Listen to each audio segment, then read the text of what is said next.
আসসালামু আলাইকুম, আপনারা কেমন আছেন? আমরা সবাই ভালো আছি। আজকে আমরা আমার দাদু নিয়ে আসছি বেড়াতে। আজকে আমার দাদু নিয়ে আপনাদেরকে শুধু নারিকেল পুলি পিঠা বানাই দেখাবো। কেউ কারো রিজিকে ভাগ বসায় না, কেউ না। আমরা অনেকে মনে করি যে আমি ওকে দিলাম, ওকে খাওয়াইলাম, আমি বোধহয় খাওয়াইলাম। না, সে আপনারটা খায় নাই, সে তার রিজিকই খেয়েছে।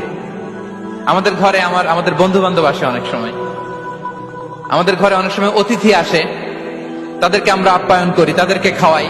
আসলে সে আমারটা খায় না, সে কারটা খায়? তার নিজেরটাই খায়। বিষ্ণু ইসলাম এটা খুব সুন্দর করে বলেছেন। ওনার কাজিন চাচাতো ভাই আব্দুল্লাহ ইবনে আব্বাসকে একদিন অনেক নাসিহা করছিলেন।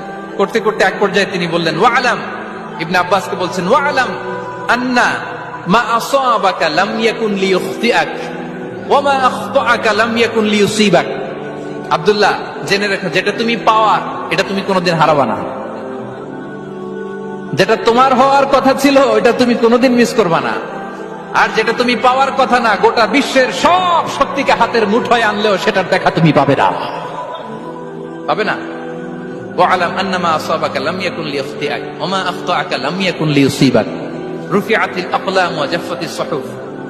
আব্দুল্লাহ, রিজিক নিয়ে